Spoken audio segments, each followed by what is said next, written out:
Hello there. Welcome to Nowhere to Hide. I'm Brian Hyde. Today we're going to be talking about spending cuts. That seems to be a very timely topic right now. But in particular, we're going to talk about this in the context of when it comes to state agencies tightening their spending, something that really needs to happen and actually has needed to happen for some time. Why is it that the state-run education system somehow is exempt from any of those spending cuts? I've got details on why this is a problem, and there's a bigger problem now that we have a way of measuring is the education establishment doing its job in the first place? Details are coming up.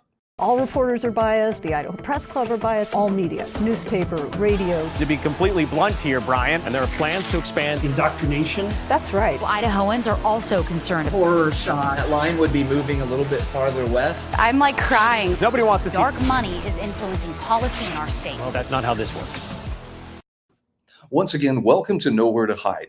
Look, this is going to be a topic that I know is going to rub some people the wrong way, because for some, questioning whether we are getting the proper return on investment of taxpayer dollars into the state-run education system, to some people always sounds like you're attacking education. You don't want anybody to be educated. You just want a populace of brain-dead slaves who will do whatever you tell them. Not so.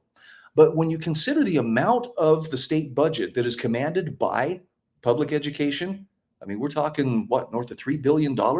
It would seem that they would be able to find some places to cut. Now, the DOGE task force has been doing a lot of work and a lot of great suggestions have been brought forward. If you go to idahofreedom.org, you will see some very specific and very detailed suggestions of these are places where the state could cut back. And a lot of it's bureaucracy or offices that do we really need, someone to make sure that we're getting proper equity and proper woke talking points administered at the state level? Probably not.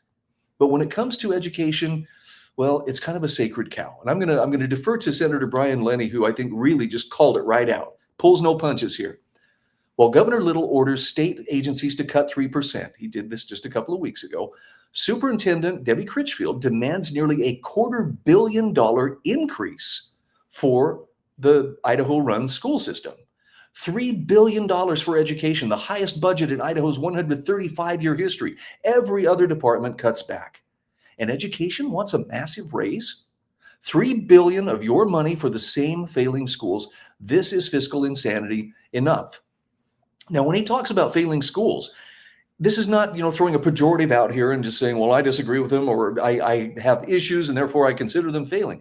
This is looking at the proficiency tests, which are administered yearly, that measure how are students doing in things like their English language arts, their math, their science.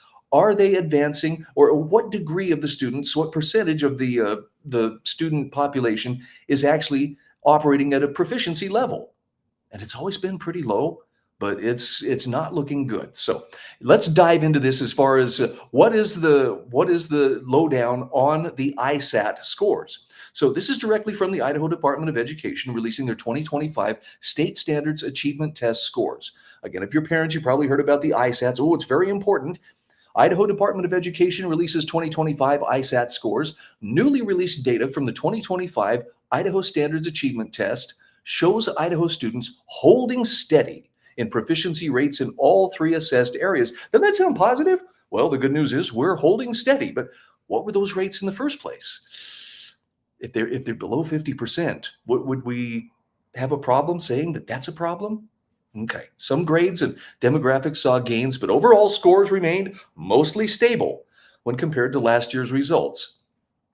The ISAT is administered each year in the spring, designed to measure student achievement on Idaho content standards in math, English language arts, also ELA, referred to as ELA, and science. Now, the ELA and math portions of the assignment are taken by students in grades 3 through 8 and by those in grade 11. The science portion is taken only by students in grades 5, 8, and 11. So let's talk a little bit about how they did. Well, not so great. I mean, they were below failing to start with, and they've held steady. How would you spin that in a positive way? Well, here's Idaho Ed News trying to more deflect than try to explain away why the state averages are so low. At-risk students fall below state averages in ISAT scores. Racial disparities continue. There it is. Somehow it must be a matter of race. Let's look at what they say in their article. The state released ISAT scores last week. Overall, this year's results showed that 53.2% of test takers were proficient in the English language arts, 42.3% proficient in math, 41.7% proficient in science. Okay, well, there's one that's above 50%, so that's good. But here's the kicker. Look at this line. None of the statewide scores changed by more than half a percentage point from last year. Holding steady. I'm holding. If I went to my parents with a report card with a failing grade and they said, well, you got an F last semester, how are you doing this year or this time around? I'd be like, well, Mom, Dad, you'll be happy to know I'm holding steady. Not if it's a failing grade. Now, here comes the deflection. Students who fall into marginalized or at-risk groups continue to fall below the statewide proficiency percentages, meaning in some cases they are well below even the roughly 50% average here. Top performing districts tended to have a higher percentage of white students and a lower percentage of students with disabilities or students from low-income households. And the opposite was true for low-performing districts. I'm sorry, that's a red herring. That is a distraction to keep you from noticing, but on average, the scores are hovering right around the 50 percentage point. That's not good. And when you consider the immense amount of money that's being spent, again, this is not to suggest that there aren't good teachers or even good administrators, but you have a very bloated bureaucracy that could easily find the extra money that they're looking for per Superintendent Critchfield's request. But somehow this is considered so sacred that we can't touch it, even in light of the fact that so many of the students are falling below, the halfway point in terms of proficiency. What's up with that? So I'm going to defer here to Wayne Hoffman, former president of the Idaho Freedom Foundation. Wayne calls out the elephant in the room. This is when holding steady is deadly. But listen to the analogy that he uses here, and then ask yourself, would you accept that holding steady in this circumstance? If the local fire department managed to put out about half of the fires it encountered, or if air traffic control managed to safely land half the planes inbound to the airport, or if 50% of the drinking water was poisoned, you'd think someone might be inclined to want to do something about it. Well, that's great, but not when we're talking education. Well, Wayne says, consider the house is on fire. The planes are crashing to the ground. The water is definitely not harmless. Only in this instance, we're talking about the results from Idaho's government-run schools.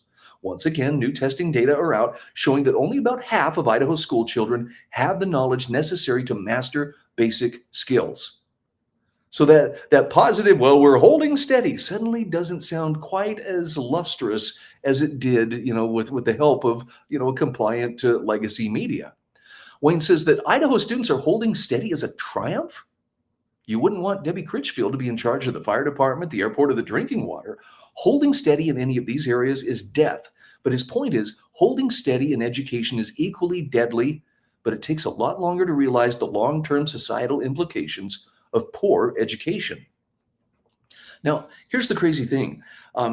Yes, the education establishment always is needing more money. And it's not just, the education bureaucrats that are calling for this. Basically, a lot of the more heavy spending, Democrat-leaning or Democrat-governing members of the Idaho legislature will always defer to, of course, anything that our public schools need, we get it for them. They want that primacy of these public schools must be propped up at all costs. But the question is, why is it that we shouldn't be looking elsewhere or offering alternatives? I mean, we got school choice, at least a small toe in the door for school choice. Wouldn't that seem a more reasonable solution for parents to be able to say, look at the government school and say, if this isn't working for my kid, why shouldn't I be able to take that money and put it to use educating my child in a setting that does work? This is how you find solutions. It's not by, well, we double down, we put even more money down the hole where it's not getting results. It's not like this is just a new thing and suddenly we're, oh, wow, look, the test results are pretty low. It's been this way and it's stayed this way for years. So doing the same thing over and over again, expecting a different result, right? That's the definition of insanity.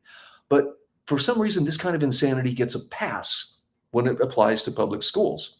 Now, here's something else that you may want to consider. Public school enrollment continues to fall.